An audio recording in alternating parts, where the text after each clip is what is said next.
Radio city podcast. साल था 1992 जब भारतीय सिनेमा के पर्दे पर एक नया हीरो आया था। फिल्म का नाम था दीवाना और नए लड़के का नाम था शाहरुख खान। दीवाना में शाहरुख खान का काम तो सभी को पसंद आया, पर it was the film of 1993 जिसने शाहरुख खान को रातों रात हिट कर दिया।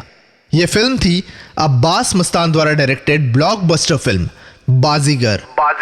बाजीगर देखा जाए तो पहली एंटी हीरो फिल्म थी जहां एक hero anti character role play करता है। यह फिल्म ने ना सिर्फ शाहरुख खान को एक स्टार बना दिया, काजोल को भी अपनी पहली कमर्शियल हिट फिल्म दी और साथ साथ में हिंदी फिल्म इंडस्ट्री को दी एक और अदाकारा शिल्पा शेट्टी। जितना इस फिल्म के हीरो हीरोइन पॉपुलर हुए, उतना ही इस फिल्म का म्यूजिक भी पॉपुलर हुआ। पर जहां ये मेन एक्टर्स और एक्ट्रेसेस पॉपुलर हुए, वहीं इस फिल्म का एक ऐसा कैरेक्टर भी पॉपुलर हुआ जिसकी हंसी आज भी हमारे कानों में गूंजती है। याद आया? ये कैरेक्टर है बाजीगर फिल्म का बजोड़िया सेठ।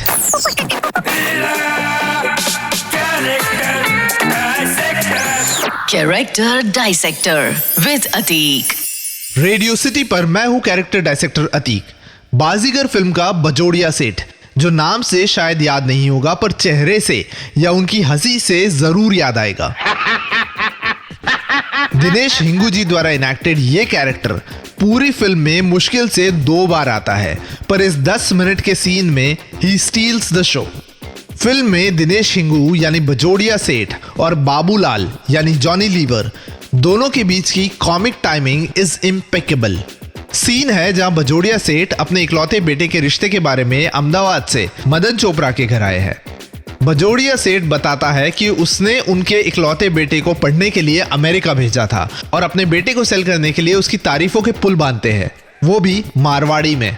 बजोड़िया सेठ का प्लास्टिक का बिजनेस है। 3 प्लास्टिक की फैक्ट्री है, टम्बलर, बाल्टी और बहुत कुछ। और अपने बिजनेस की ही तरह he is also plastic in his emotions. कुछ भी नेचुरल नहीं है। ना ही बजोड़िया सेठ की हंसी नेचुरल है, ना ही उसके बेटे के लिए करने वाली तारीफें। सब प्लास्टिक ही है।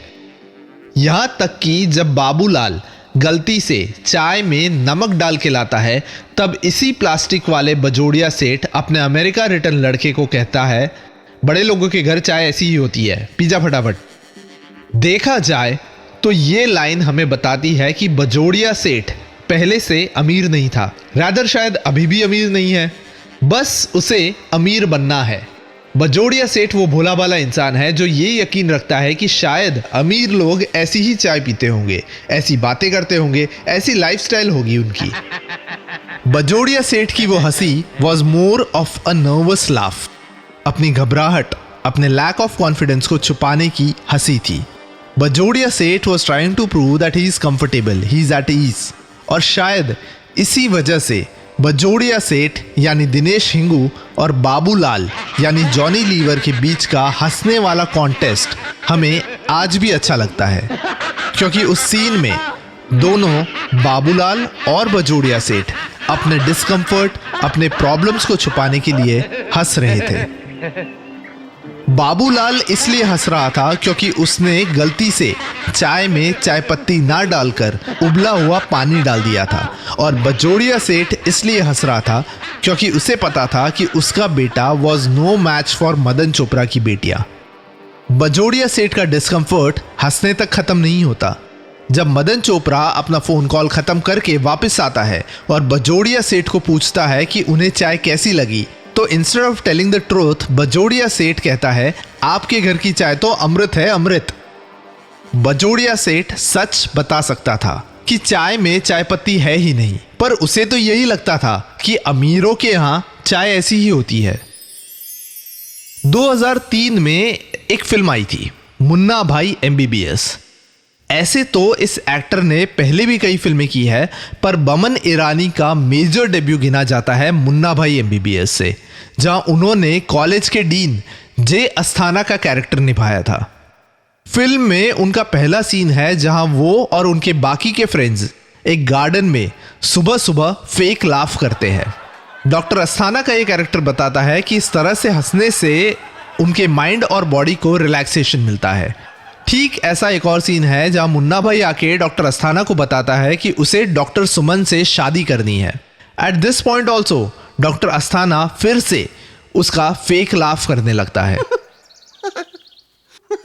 डॉक्टर अस्थाना की ये फेक हंसी वही फेक हंसी है जो बाजीगर के बजोड़िया सेठ की हंसी थी। दोनों डॉक्टर अस्थाना और बजोड़िया सेठ उस पर्टिकुलर मोमेंट में क्लूलेस थे।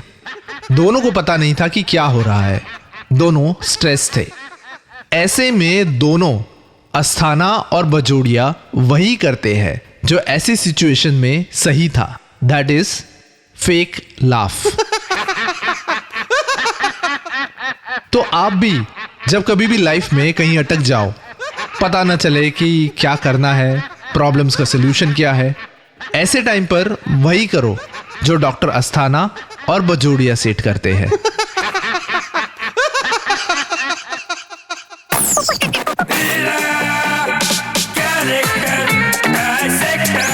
Character Dissector with Atik. Radio city podcast.